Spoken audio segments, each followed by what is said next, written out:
Olá, sejam muito bem-vindos ao Pode Gerar, podcast da Gerar In Vitro Medicina Reprodutiva especialmente para você, com um oferecimento e apoio do Neutrofer Folato D da EMS, um suplemento vitamínico essencial para quem quer engravidar até o término da gestação. E hoje, em nosso podcast, temos convidados super especiais e vamos falar sobre tratamentos de baixa complexidade e de alta complexidade. Você sabe qual é a diferença? Fiquem ligados que a gente já vai explicar tudinho para vocês. Então, na bancada comigo hoje, ao meu lado aqui, doutora Cecília Monteiro, seja muito bem-vinda, doutora. Muito obrigada, viu, Bernardo, pelo convite e pela oportunidade. Achei fantástico essa oportunidade de a gente gravar juntos aqui no podcast da Gerar In Vitro e vai ser ótimo aqui conversar com vocês. Também à minha frente aqui, Frederico, embriologista do Grupo Gerar In Vitro. Bem-vindo, Frederico. Obrigado, um grande prazer estar aí com vocês. Espero aí estar podendo elucidar alguma coisa para vocês aí e vamos tocando em frente. E ninguém mais, ninguém menos do que ele, doutor Emílio Garavini, nosso diretor clínico da Gerar In Vitro. Bem-vindo, doutor Emílio. Que prestígio, hein? Muito obrigado. E vou aproveitar e falar, o Frederico acabou de chegar de Dubai, né? Ele está integrando a nossa equipe aqui de embriologistas. É um prazer ter você aqui com a gente, viu, Frederico? Obrigado, doutor. Tem uma semana só que ele chegou. Tem uma semana. Tá estranhando a temperatura? Um pouquinho, né? Saí de lá, tava 50 graus, cheguei aqui para 14, né? Então acaba estranhando um pouco, né? É mesmo, muita experiência, né? Médico veterinário, mexia com reprodução animal e se especializando em reprodução humana agora, vem integrar o nosso time de embriologia. Bem-vindo, Fred. Obrigado. Então, para dar início, já que nós introduzimos o Frederico, vamos testar os conhecimentos dele, né? Fred, fala para mim qual a diferença entre um tratamento de baixa complexidade e de alta complexidade? Pois é. O de baixa complexidade são aqueles que são feitos dentro do corpo da mulher, né? E os de alta complexidade são aqueles que são extraídos dos gametas da mulher e do homem para que isso possa ser feito no laboratório. Então, o de baixa complexidade, a fertilização vai acontecer dentro da mulher, né? E os de alta complexidade, nós precisamos fazer o embrião fora e para depois colocar dentro. Colocar dentro de novo. Muito bom. Cecília, e quais seriam uns exemplos, né, de tratamentos de baixa complexidade? Quais seriam esse tipo as alternativas que a gente poderia oferecer para os casais em tratamento? Muito bem, a gente sabe que temos o coito programado, que é um tratamento mais simples, requer uma medicação oral para estimulação da ovulação, para posterior relações em casa, no período da ovulação. E a outra alternativa é a inseminação intrauterina, em que a mulher também passa por um processo de estimulação dos ovários e, ao final, quando estiver próximo da ovulação, o marido vai colher o material na clínica, vão ser selecionados os melhores espermatozoides e injetados no útero dessa tentante no período da ovulação. E quando que a gente indica um tratamento de coito programado ou uma inseminação intrauterina? As principais indicações, elas são mulheres geralmente jovens, com menor tempo de infertilidade, mulheres também que possam ter dificuldades na ovulação espontânea, como, por exemplo, as pacientes que têm o diagnóstico de síndrome dos ovários policísticos. E pensando já numa inseminação, as trompas, elas devem ser pérvias, normais, desobstruídas, e o sêmen, ele não pode estar alterado, ele tem que estar, no máximo, uma alteraçãozinha leve, para que não comprometa ali a seleção dos espermatozoides pela embriologista, para a gente injetar dentro do útero dessa mulher. Ótimo. Doutor Emílio, a gente poderia dizer, assim, que numa escala de tratamentos, se a gente fosse colocar isso numa escala, do mais simples até o mais complexo. Então, uma paciente jovem que está tentando engravidar, a gente iniciaria talvez esse tratamento de infertilidade, né, desde que ela esteja dentro desses requisitos que a Cecília colocou aqui pra gente. A gente começaria por um coito programado e depois evoluiria para uma tentativa de inseminação e aí depois a gente passaria para algo de alta complexidade? Seria mais ou menos assim ou não? Eu adoro contrariar. Eu acho que não. Eu acho que tem que ser analisado caso a caso, de uma forma muito individual, e que, aproveitando e falar com vocês, que muitas vezes nem precisa do coito programado, nem da inseminação intrauterina.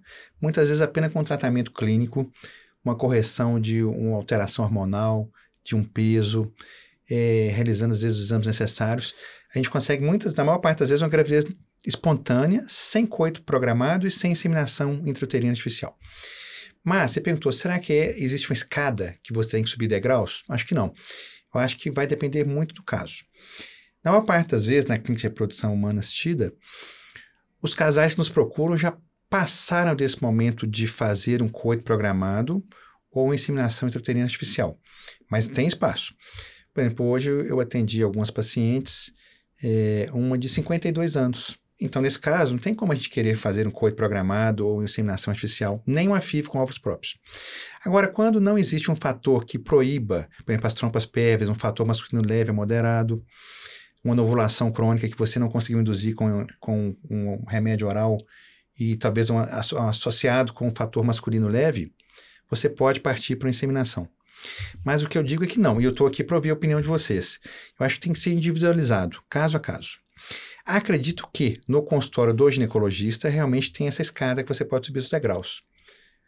Avaliar o paciente, o esposo sempre, nunca deixar para avaliar o esposo depois. Fazer o diagnóstico da infertilidade e definir. Se for possível, muitas vezes o próprio ginecologista já pode fazer o coito programado. Lembrando que é sempre, se possível, com controle ultrassonográfico, para evitarmos as gravidezes múltiplas e para evitarmos também, às vezes, gastar o tempo reprodutivo com um ciclo que não houve ovulação, sem um ajuste à medicação. Mas essa é a minha opinião. Agora, uma outra coisa importante, se a paciente realmente contemplar os critérios que você falou, Cecília, sim, a gente pode fazer o coito programado por quanto tempo? Talvez 4 meses. Tendo que ajustar de acordo com a idade. De 3 a 6 meses, né? E sendo que todos os ciclos ela tá ovulando, o endométrio tá com um aspecto trilaminar, que é quando são as 3 lâminas que a gente consegue ver no ultrassom, né? E o endométrio de uma espessura boa. Então, minha preocupação é maximizar a capacidade reprodutiva daquele casal, mas sem pular uma etapa, mas também não ficar perdendo muito tempo com a etapa que não está sendo eficiente. Então, a gente tem que ter um diagnóstico preciso, avaliar de uma forma individual se realmente essa proposta de coito programado ou de inseminação é viável. Se for, conscientizar o casal da probabilidade daquela técnica. Eu vejo casais, às vezes, que falam assim, olha, eu fiz uma inseminação e não consegui, mas a probabilidade é 15% a 20%. Então, a gente tem que falar, olha, vamos fazer? Essa realmente é uma técnica que pode ser utilizada para você. Mas você sabe o que eu estou te oferecendo? 15%? Eu topo. Então, vamos. Sim. Não, 15% para mim é pouco. Eu quero mais. Então, basicamente, o que eu sempre falo é individualizar o pensamento. Mas, de uma forma geral, se não tiver nenhum fator grave, pode sim, diagnóstico do fator de dificuldade para engravidar, sempre avaliando o marido e a mulher, o casal. Já temos diagnóstico. É possível fazer um coito programado? É. Então, vamos fazer com controle ultrassonográfico. E nós temos bons medicamentos por via oral com custo muito acessível e que nos dão resultado. Mas minha preocupação é esse casal investir mais tempo do que é possível e perder o seu tempo, sua janela da fertilidade e talvez deixar passar o melhor momento. Perfeito. Me incomoda muito as pacientes gastarem o tempo e depois, quando chegam para a gente, já estão com a reserva ovariana comprometida. Sim. Isso é muito importante, porque a gente que trabalha com a parte de fertilização in vitro, né, a reprodução assistida, muitas vezes a gente recebe no consultório essas pacientes que elas já estão, muitas vezes, já passaram na mão de diversos ginecologistas, alguns não tratam, alguns simplesmente vão tentando dar um indutor sem fazer um acompanhamento ultrassonográfico, alguns tentam realmente um coito programado, orientar isso, um coito programado, e isso o tempo vai passando. Então, ela começou a tentar engravidar com 28, 32 anos. A hora que chega pra gente, já tá com 38, 40 anos. E o resultado é diferente. Mas por falar em resultado, qual que... eu acho que é importante a gente colocar aqui, é isso que o Dr. Emílio estava falando, sobre a expectativa do paciente. Então, Cecília, qual que é o resultado que a gente sabe que naturalmente, a chance de gestação de uma mulher, né, de ter um bebê em casa, engravidar naturalmente, é em torno de 20%. Certo? De 18% a 20%. E isso a cada mês. Então, até por isso que a gente espera que ao longo de 12 meses, ela vai acumular, não é acumulativa, mas assim, ela vai tendo 20% ao mês, ou seja, a gente espera que ao longo de um ano ela consiga ter pelo menos uma gestação. Por isso que se ela não alcança essa gestação em um ano, a gente considera ela com infertilidade, né? Qual que é o resultado? Qual que é a expectativa que a gente tem que passar, Cecília, para paciente com o resultado de coito programado, por exemplo? Perfeito. Eu queria comentar até um caso de um casal, grande amigos meus, que eu fiz o tratamento deles com coito programado. Eu até estiquei um pouquinho mais, confesso, o número de coitos, mas eu investiguei muito bem. Eu sabia que o único problema dela é a ovulação, é a dificuldade de ovular naturalmente. E aí eu mesmo estava fazendo os ultrassons, eu mesmo estava fazendo indução, e depois de mais de 6 meses a gente conseguiu aí até gestação de gêmeos. Então, assim, eles tinham condições de fazer um tratamento de alta complexidade, mas eles estavam adiando um pouco mais. Depois de um ano, vamos partir para um tratamento de FIV que é mais resolutivo, né? Então, eu acho que ainda existe um pré-atraso, podemos dizer assim, das tentantes com o tratamento de fertilização in vitro. Medo de não dar certo, medo pelo custo, alguns pontos religiosos, né? Então, a gente tem, igual o doutor Emílio comentou, a gente tem que respeitar o casal, o que eles estão preparados para fazer, explicar as chances verdadeiras de engravidar com cada técnica. Então, eu sempre explicava para essa amiga minha, o coito programado, ele tem a mesma chance de engravidar naturalmente, que é em torno ali de 15% a 20%. Isso estando tudo perfeito, endométrio perfeito, você ovulando, né, tendo relação no período fértil. E ela estava ciente disso, e ela estava topando a gente continuar esse tratamento mais simples. Já a gente vai comentar aqui outros tratamentos, eles, como a fertilização, eles aumentam bastante a chance de engravidar. Então, isso proporciona até uma gestação, vamos falar, em um tempo menor, né? Então, para casais que têm uma idade mais avançada, outros fatores de infertilidade, às vezes a gente não tem essa estratégia da baixa complexidade e a gente tem que pensar no tratamento mais resolutivo mesmo. Bernardo, eu vou te lembrar de uma coisa aqui. Em algumas situações, o coito programado ou inseminação pode ser até prejudicial para o casal. O indutor da ovulação, em algumas situações, ele pode prejudicar o muco cervical e a espessura endometrial. Então, talvez para casais ovulatórios, mas com a baixa frequência sexual, o coito programado apenas com a utilização das fitas de LH urinário para ver o momento da ovulação pode ser mais eficiente do que o uso de medicamentos indutores da ovulação. Mas, de uma forma geral, você perguntou, e qual que é a possibilidade ou probabilidade, qual que é a expectativa? Seja no coito programado, ou namoro programado, está mais moderno assim agora, ou na inseminação é 15% a 20% por tentativa, por mês.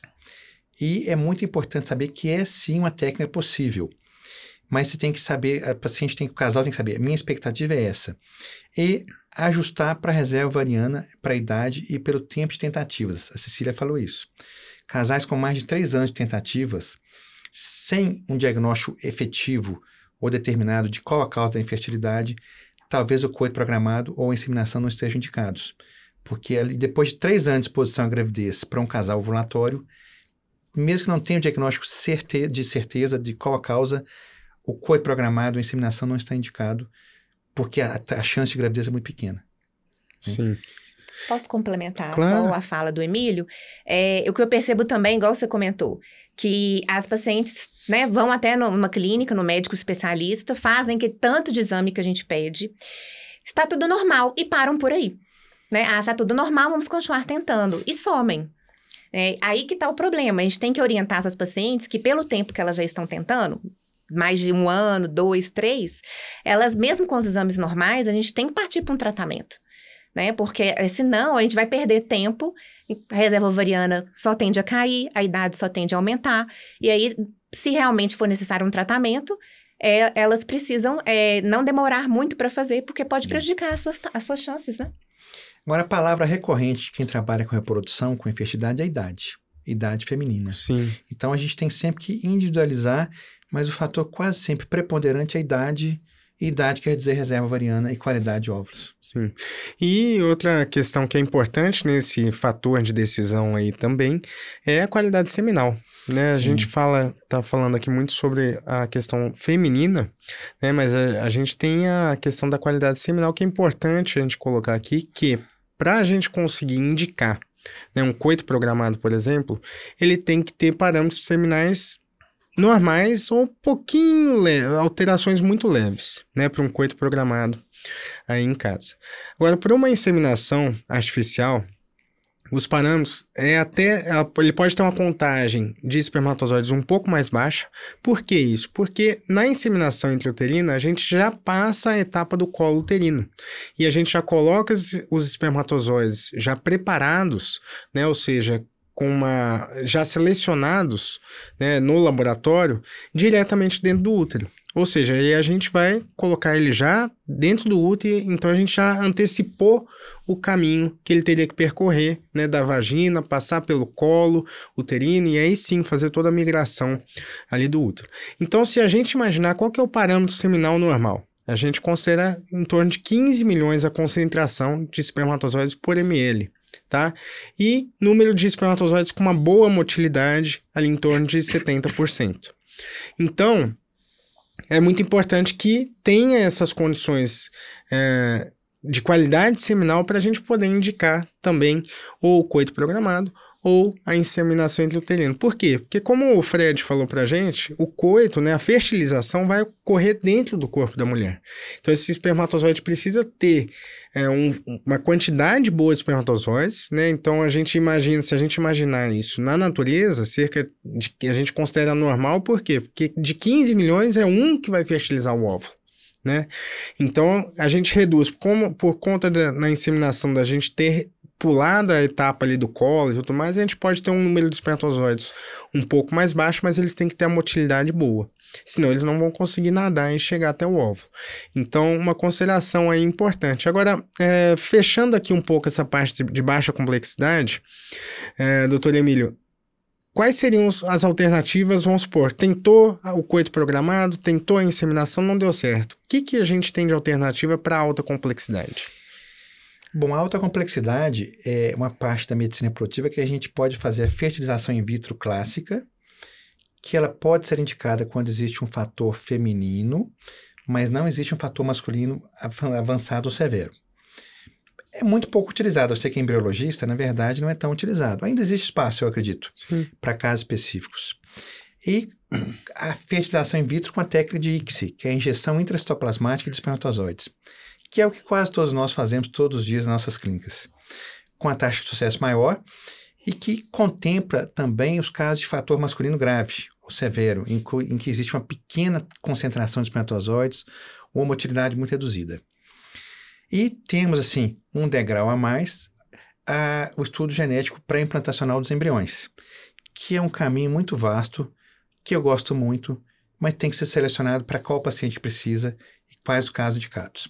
Então, fertilização in vitro clássica, ICSI, que é a injeção intracitoplasmática de espermatozoides, e com certeza o estudo genético pré-implantacional, que eu acho que merece 1 ou 2 podcasts pelo menos. Ah, vai ter. Fiquem ligados aí que logo mais a gente vai gravar sobre esse tema sim. E me conta, onde que você colocaria o congelamento de óvulos? Não é baixa complexidade, eu considero alta. Alta complexidade. Depois vamos falar sobre congelamento de ovos também. Também, é isso aí. Agora, Fred, o doutor Emílio falou uma palavra longa aqui, difícil, né? Explicando sobre a ICSI, injeção intracitoplasmática de espermatozoide. Fred, resume pra gente aí uma diferença da parte laboratorial, o que é uma fertilização in vitro clássica, o que muda isso, né? Isso muda por um conceito de laboratório, né? Explica pra gente a diferença da FIV clássica e da ICSI, por favor. A FIV, o próprio nome já diz, né? FIV, que é a fertilização in vitro, o óvulo vai ser colocado em uma placa de Petri, né? Uma placa de cultivo, e nisso vai ser adicionado o espermatozoide, juntamente com esse ovócito. E sem colocá-lo dentro do ovócito, ele vai entrar por naturalmente, né? Vai entrar naturalmente. Isso ele vai ser cultivado durante um período e depois ele vai ser implantado na mulher, né? Já a ícsia é diferente. A gente pega um óvulo, pega um espermatozoide previamente selecionado e coloca ele dentro do ovócito. Com isso também, ele vai ser passado por um cultivo, vai crescer, né? Vai se transformar uma mórula, um blastocisto, e vai ser também transferido para a mulher, para a receptora. Isso. E quando o Fred fala aqui pra gente, fala, vou pegar um espermatozoide, pego um óvulo, parece meio palpável isso, né? E é mesmo, gente. Só por curiosidade para você que nos ouve, então no laboratório, o trabalho nosso como embriologista é exatamente isso. A gente pega o óvulo, através do microscópio, a gente tem uma aparelhagem que é um micromanipulador que vai acoplado ao microscópio e realmente a gente consegue pegar um espermatozoide, selecionar ali um espermatozoide que seja e também pega cada óvulo e injeta esse espermatozoide. Então é uma microagulha mais fina aí que um fio de cabelo que a gente consegue fazer essa injeção do espermatozoide diretamente dentro do óvulo. Ou seja, aquele processo que ocorre naturalmente, né, do espermatozoide de penetrar o óvulo, muitas vezes casais que não conseguem, ou seja, porque não tem uma concentração de espermatozoide suficiente, ou realmente por outras tentativas, né, pacientes que têm uma endometriose muito severa, muitas vezes esses óvulos têm alterações ali na sua morfologia, na zona pelúcida, e a gente consegue também aí através da ICSI beneficiar e ajudar esse tipo de casal. Agora, Cecília, para a gente encerrar aqui, fala para mim qual que é a taxa de sucesso em tratamentos de alta complexidade. Perfeito. A gente pode falar que depende principalmente da idade da mulher. Para mulheres acima de, vamos colocar primeiro mulheres jovens, com menos de 35 anos, a gente consegue chegar a 50%, 60% de chance de gravidez num tratamento de fertilização.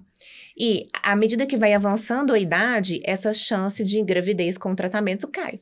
Exatamente porque ocorre uma diminuição da qualidade desses óvulos e também do número de óvulos que a gente vai obter. Consequentemente, a gente pode reduzir aí para 40%, 30%, 20%, dependendo. Principalmente se for mais próximo dos 40 anos, até menos de 10% de chance. Então, a gente fala que depende principalmente da idade da mulher, mas também, como uma consequência, também da reserva ovariana. Que aí, quanto menor o número de óvulos que a gente obter, menor o número de embriões no final do funil, e a gente vai ter uma menor chance de gravidez que o menor número de transferências. E aí, doutor Emílio falou sobre a questão da biópsia embrionária. Agora, é interessante, né, doutor Emílio, que quando a paciente faz esse estudo genético dos embriões, essa taxa de sucesso, ela é independente da idade, né? Porque quando a gente consegue ter um embrião saudável ali geneticamente, euploide, a mulher de, vamos supor, de 44 anos que teve um euploide, a chance dele implantar é a mesma de uma mulher de 35 anos, por exemplo. Na hora que a Cecília estava falando agora das taxas, eu pensei o seguinte, é isso. E é cruel, porque a paciente às vezes não tem noção de que a taxa de fertilidade dela, mesmo com a fertilização, reduz de uma forma intensa após 40, após 43. Mas se a paciente tiver uma reserva baixa e se tiver uma idade avançada, a gente pode fazer o acúmulo de óvulos com mais de uma coleta de ovos. E uma coisa que eu adoro fazer, porque eu chego mais próximo dos meus bebês, e isso me dá muita satisfação. Conseguindo um número bom de óvulos, fazemos a fertilização, fazemos a biópsia embrionária. E aí, se a gente conseguir um embrião euploide, ela já pula para 60% de chance de gravidez. Novamente. E temos sempre a ovodoação, a ovorecepção, que a gente já chega nos nossos 60%, que é uma possibilidade ou uma necessidade para casais com idade acima de 43, ou baixa reserva, ou falência ovariana precoce. Mas é muito assunto. É muito assunto. Muito assunto. Fiquem ligados nos próximos episódios do Pode Gerar, que a gente vai contando tudo aqui para vocês. Se você gostou desse episódio, deixe seu like, compartilhe com quem você acha que precisa ouvir esse episódio, né? E se quiser mandar também mensagem, sugestão de novos temas, deixem aqui para nós. Doutor Emílio, seu Instagram qual é? @Dr. Emílio Garavini. @Dr. Emílio Garavini. Muito obrigado, doutor Emílio. Eu que agradeço. Cecília, seu Instagram? @doutora Cecília Monteiro. Obrigado, Cecília. Eu agradeço. Fred, pode falar seu Instagram? Podemos. @Frederico.Freitas. É isso aí. Obrigado, Fred. Muito obrigado a Prazer em a vocês. gente estar junto. E o seu? Você esqueceu do seu? Ah, o meu. Eu sempre esqueço, né? @bmoura, pode seguir lá. Mas não deixa de seguir, @gerarinvitro. Segue lá, curte, compartilha. Estamos em todas as plataformas aí de streaming, né? Spotify.